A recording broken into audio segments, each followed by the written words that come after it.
to the boring wala study. তো আজি আমি ডিসকাশন কৰিম এটো এনসিইআৰটি নহয় এটো সেবাৰ হ'ব chapter number 5 periodic classification of elements তো অবভিয়াসলি হপফুলি সকলোকে দৰকাৰ হ'ব বুলি মই ভাবিছো বাট তথাপিও এনসিইআৰটি সিলেবাস যি সেবাৰ যি সিলেবাস সিবিএসই যি সিলেবাস আছে সিবিএসই সিলেবাসত এই বস্তুটো ইনক্লুড নাই তো এতিয়া কথাটো হ'ল কি ক্লাসিফিকেশন আমি এলিমেন্টখিনি কিয় কৰিবলগীয়া হ'ল মানে কিয় প্ৰয়োজন হ'ল কাৰণ প্ৰথম অৱস্থাত কি আছিলে বৰ বিশেষ এলিমেন্ট মানুহে জনা নাছিলে খুব বেছি 30টা মান এলিমেন্ট আছিলে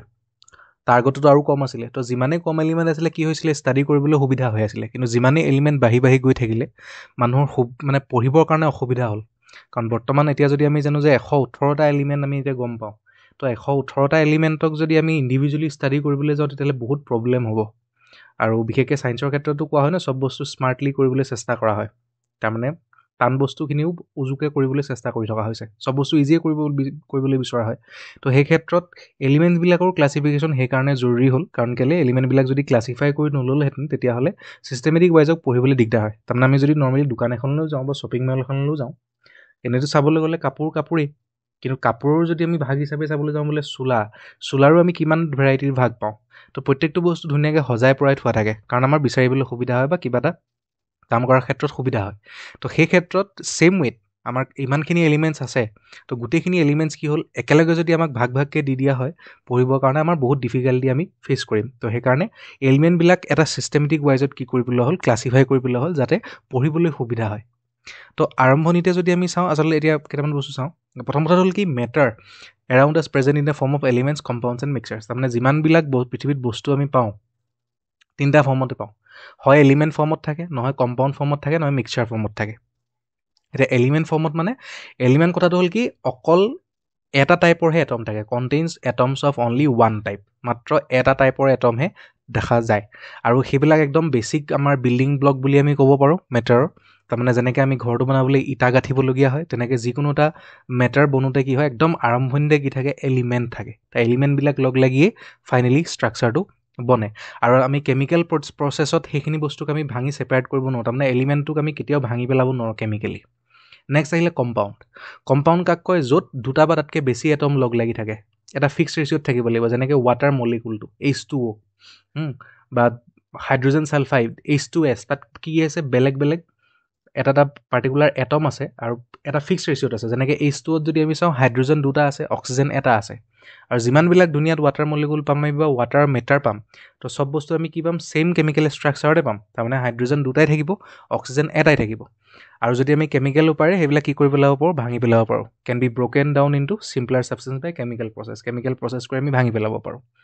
আৰু কি হয় properties are different from constituent elements তাৰমানে যিমানবিলাক এলিমেণ্ট লগ লাগি থাকে যে সেই এলিমেণ্টকেইটাৰ কিন্তু প্ৰপাৰ্টি সি নেদেখুৱায় আকৌ কম্পাউণ্ডে যেনেকৈ ৱাটাৰ কম্পাউণ্ডটো যদি আমি চাবলৈ গ'লে হাইড্ৰোজেন আৰু অক্সিজেন লগ লাগিয়ে ৱাটাৰ বনে আৰু হাইড্ৰোজেনৰ এটা যদি আমি কেমিক্যাল প্ৰপাৰ্টি চাওঁ সি হ'ল কি পটককৈ তাৰ জুই লাগি যায় বাৰ্নিং হয় এটা আৰু অক্সিজেনৰ প্ৰপাৰ্টি কি অক্সিজেনে জুই লগাত হেল্প কৰে তাৰমানে অক্সিডাইজন পিছত তোমালোকে পাবা অক্সিজেনৰ কাম হ'ল কি জুই লগাত হেল্প কৰে তোমালোকে আগতেও চাগে এক্সপেৰিমেণ্ট কৰিছা যে যেতিয়া অক্সিজেনটো আমি নাইকিয়া কৰি দিওঁ নে এডোখৰ জেগাত মমডাল জ্বলাই যদি আমি গ্লাছটোৰে এনেকৈ কৰি হেঁচা মাৰি ধৰোঁ মমডাল অট'মেটিকলি নুমাই যায় ৰিজনটো কি কাৰণ অক্সিজেন তাত নাপায় তাৰমানে জুই লাগিবৰ কাৰণে অক্সিজেনৰ প্ৰয়োজন কিন্তু সবচে ইণ্টাৰেষ্টিং কথাটো হ'ল কি এই হাইড্ৰোজেনেও জুই লগাত হেল্প কৰে হাইড্ৰোজেনটো বহুত হাইলি ইনফ্লেমেবল হয় পটককৈ জুই লাগে আকৌ অক্সিজেনে জুই লগাত হেল্প কৰে কিন্তু যিটো ৱাটাৰ মলিকুল আছে হাইড্ৰোজেন আৰু অক্সিজেন লগ লাগিয়ে বনিছে কিন্তু কথাটো হ'ল কি সি আকৌ জুই নুমুৱাতে হেল্প কৰে তাৰমানে আমি কি বুজিলোঁ তাত যিকেইটা এলিমেণ্ট আছিলে সিহঁতৰ প্ৰপাৰ্টি কিন্তু নতুন যিটো এলিমেণ্টটো লগ লাগি যিটো কম্পাউণ্ড হৈছে সেই কম্পাউণ্ডটোৱে শ্ব' কৰা নাই অ'কে তেনেহ'লে মিক্সচাৰত হয় কি আকৌ দুটা বা তাতকৈ বেছি কম্পনেণ্ট থাকে বা কম্পাউণ্ড থাকে ফিজিকেলি কম্বাইন হয় খালি কেমিকেলি নহয় তাৰমানে কেমিকেল ৰিয়েকশ্যনত মিক্সচাৰ নবনে ফিজিকেল ৰিয়েকশ্যন মানে ফিজিকেল কম্বিনেশ্যন যেনেকৈ পানীত আমি চেনি মিলাই দিলোঁ তো সেইটো কি হ'ল এটা ফিজিকেল কম্বিনেশ্যনে হয় তাত কেমিকেলি পানী আৰু চেনিখিনিৰ মাজত কোনো ধৰণৰ ৰিয়েকশ্যন নহয় বা নিমখত আমি চেনি মিলাই দিলোঁ তো সেইটো ফিজিকেল কম্বিনেশ্যন হয় কেমিকেল কম্বিনেশ্যন নহয় আৰু ছেপাৰেশ্যন কৰিবৰ কাৰণে মিক্সাৰটো আমি চিম্পলি ফিজিকেল মেথডতে কৰিব পাৰোঁ যেনেকৈ পানীখিনিৰ পৰা নিমখখিনি ছেপাৰেট কৰিবলৈ আমি চিম্পলি যদি ইভাপৰেশ্যন কৰি দিওঁ পানীখিনি যদি গৰম কৰি উৰুৱাই দিওঁ তেতিয়াও আমাৰ কাম চলি যাব আৰু can be separated into constituent substance with এইটো ক'লোৱে already substances retain their individual property তাৰমানে যেতিয়া চেনিখিনি আৰু পানীখিনি মিক্স কৰোঁ চবেই নিজৰ নিজৰ প্ৰপাৰ্টিটো ৰিটেইন কৰে। পানীও নিজৰ প্ৰপাৰ্টি তাত থাকে, চেনিখিনিও নিজৰ প্ৰপাৰ্টিটো তাত থাকে। তাৰমানে যদি আমি ছেপাৰেট কৰি দিওঁ ধুনীয়াকৈ যেতিয়া এক্সট্ৰাকৈ উলিয়াই আনিম চবেই নিজৰ নিজৰ প্ৰপাৰ্টিটো ৰিটেইন কৰা আমি দেখিবলৈ পাম। এতিয়া আহিলে at present 118 elements for known to us. 118টা এলিমেণ্ট আমি জানো। এৰাউণ্ড 1830 এলিমেণ্ট অকল গম পোৱা গৈছিলে। প্ৰত্যেকৰে বেলেগ বেলেগ প্ৰপাৰ্টি আছিলে, তেতিয়া প্ৰব্লেম নাছিলে পঢ়িবলৈ। কিন্তু যেতিয়াই নতুন নতুন ওলাই গ'ল চিমিলাৰ প্ৰপাৰ্টি থকা বহুতখিনি বস্তু ডেভেলপ হোৱা ষ্টাৰ্ট হ'ল, তো যাৰ কাৰণে অকণমান কমপ্লিকেশ্যন হ'ল, সেইটো কাৰণে আচলতে ক্লাছিফিকেশ্যন কৰিবলগীয়া হ'ল। তো সেইটোৱে কিহৰ ওপৰত বেছ কৰিব তাকে লৈ চাইণ্টিষ্টসকলৰ মাজত ডিছকাশ্যন চলিলে যে কেনেকৈ মিলাব পৰা যায়, কিবা পেটাৰ্ণ আছে নেকি, চিমিলাৰিটি কিবা পেটাৰ্ণত আমি ভগাই পেলাব পাৰোঁ নেকি, সেইখিনি বস্তুৱে ষ্টাডি কৰিবলৈ চেষ্টা কৰি থকা হ'ল। এতিয়া আৰ্লি এটেম্পটত যদি চাওঁ আগতে আচলতে কি কৰা হৈছিলে, আৰ্লি এটেম্পটত কৰা হৈছিলে কি কেমিকেল আৰু বেছিক ফিজিকেল প্ৰপাৰ্টিৰ ওপৰত বেছ কৰি 3টা ভাগত ভাগ কৰিলে। Metal, non metal, metalloid. Metal কাক কয় যিখিনিৰ ছনৰিটি থাকে, তোমালোকে পাইছা ডাক্টিলিটি থাকে, টানিলে দীঘল হয়, কণ্ডাক্টিভিটি থাকে, ইলেক্ট্ৰিচিটি কণ্ডাক্ট কৰে, হিট কণ্ডাক্ট কৰে। নন মেটেলত সেইখিনি বিহেভিয়াৰ আমি দেখিবলৈ নাপাওঁ। অভিয়াছলি তাতো এক্সেপশ্যন আছে, যেনেকৈ গ্ৰেফাইট নন মেটেল হয়, তথাপিও কি হয় তাহাঁতৰ কণ্ডাক্টিভিটি তাহাঁতৰ আমি দেখিবলৈ পাওঁ। মেটেলৰ বিহেভিয়াৰো দেখায়, নন মেটেলৰ বিহেভিয়াৰো দেখায়। তো এনেকুৱাকৈ কিছুমান বেছিকেলি ভাগ কৰিছিলে। কিন্তু পিছত কি হ'ল নতুনকৈ ষ্টাৰ্ট কৰিলে। আমি এতিয়া ফাৰ্ষ্ট পঢ়িম কি ডভাৰেনাৰ ষ্ট্ৰাইটছ। তো প্ৰথম তেওঁৱে ষ্টাৰ্ট কৰিছিলে বুলি আমি ক'ব পাৰোঁ। চিমিলাৰ প্ৰপাৰ্টি থকা এলিমেণ্টবিলাকক এটা গ্ৰুপত তেওঁ সজাবলৈ বিচাৰিছিলে। তো তেওঁ মাত্ৰ 3টা গ্ৰুপহে খালি তেওঁ উলিয়াব পাৰিলে। আৰু প্ৰত্যেকটো এলিমেণ্টতে 3টা মানে প্ৰত্যেকটো গ্ৰুপতে 3টা এলিমেণ্ট থাকে কাৰণে তেওঁ নাম দিলে ট্ৰায়েডছ, তাৰমানে 3টা থাকে, সেইটো মিনিং বুজালে। আৰু কোনটো অৰ্ডাৰত কেনেকুৱাকৈ তেওঁ সজালে গ্ৰুপ 3টাত যে ইনক্ৰিজিং অৰ্ডাৰ অফ এটমিক মাছ, তাৰমানে ইনক্ৰিজিং অৰ্ডাৰত সৰুৰ পৰা ডাঙৰলৈ এটমিক মাছটো সৰুৰ পৰা ডাঙৰলৈ সেইটো এৰেঞ্জমেণ্টত তেওঁ সজালে। 3টা এলিমেণ্ট এটা গ্ৰুপত 3টা এলিমেণ্টকৈ সোমোৱাইছিলে তেওঁ। আৰু তেওঁ কেনেকুৱাকৈ সজাইছিলে যে যিটো মাজৰ এলিমেণ্ট থাকে ন এটমিক মাছটো, মাজৰ এলিমেণ্টটোৰ যিটো এটমিক মাছ থাকে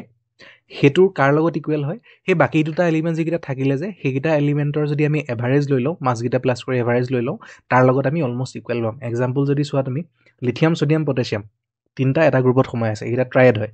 তো লিথিয়াম আৰু পটেছিয়ামৰ যদি আমি এটমিক মাছৰ আমি কি কৰোঁ, যদি আমি এভাৰেজ লওঁ অলমষ্ট 23 ওচৰা-ওচৰি ওলায়, তোমালোকে নিজে কৈ চাব পাৰা। তেনেকৈ কেলছিয়াম আৰু বেৰিয়ামৰ যদি আমি চাওঁ দুইটাৰ যদি এভাৰেজ লওঁ অলমষ্ট এইটো যিটো আছে ষ্ট্ৰণ্টিয়াম তাৰ লগত অলমষ্ট ইকুৱেল পাম। তেনেকৈ ক্লৰিনৰ আয়ডিনৰ যদি এটমিক মাছৰ আমি এভাৰেজ লওঁ অলমষ্ট ব্ৰমিনৰ আমি ইকুৱেল পাম। হোপফুলি এইটো ক্লিয়াৰ হ'ল বুলি ভাবিলোঁ। এতিয়া কথাটো হ'ল কি ডভাৰেনাৰ ট্ৰায়েডটো আচলতে কি কৰিব পৰা নগ'ল, সেইটো ইউজফুল নহয়। নোহোৱাৰ কাৰণটো কি মাত্ৰ 3টা ট্ৰায়েডহে তেওঁ আইডেণ্টিফাই কৰিব পাৰিলে, যিকেইটা ইয়াত দেখুৱাই থোৱা আছে তলত এইকেইটা lithium, sodium, potassium, calcium, strontium, barium আৰু ক্লৰিন, ব্ৰমিন, আয়ডিন মাত্ৰ 3টাহে তেওঁ উলিয়াব পাৰিলে। বাকী যিহেতু উলিয়াব নোৱাৰিলে সেইকাৰণে ইউজফুল নহ'ল, কাৰণ নতুন নতুন এলিমেণ্ট লাহে লাহে ডিছকভাৰ হ'বলৈ গৈ থাকিলে। আৰু সেইটো সময়তে 30টা এলিমেণ্ট আছে বুলি কৈছে। যদি 30টা এলিমেণ্ট আছে তেওঁ 30টা ইনক্লুড কৰিব নোৱাৰিলে, মাত্ৰ 9টাহে সোমাব পাৰিলে। 3টা ট্ৰায়েড যদি উলিয়াইছে মানে গ্ৰুপ 3টা ওলালে 3টাকে টোটেল 9টা সোমালে। তো সেইটো আচলতে এইটো লিমিটেশ্যনত পৰে। তো হোপফুলি এইখিনি ইউজফুল হ'ব বুলি মই ভাবিছোঁ। যদি ভিডিঅ'টো ভাল লাগিছে তেনেহ'লে লাইক, ছাবস্ক্ৰাইব এণ্ড শ্বেয়াৰ কৰি দিবা। আৰু বাকী যদি ইনষ্টাগ্ৰাম, ফেচবুক আৰু ইউটিউবত যদি কানেক্ট হ'ব বিচাৰে তেতিয়াহ'লে ইয়াত লিংক এটা দি থোৱা আছে, তাতো তোমালোকে কানেক্ট হৈ মোৰ লগত পাৰ্চনেলি যদি মই যদি নতুন কিবা ধৰণে যদি এই টপিকটোকে যদি এক্সপ্ল'ৰ কৰিবলৈ তোমালোকে কোৱা বা নতুন ধৰণে যদি কিবা বিচাৰিছা তেতিয়াহ'লে তোমালোকে জনালেই হ'ল। Thank you so' much.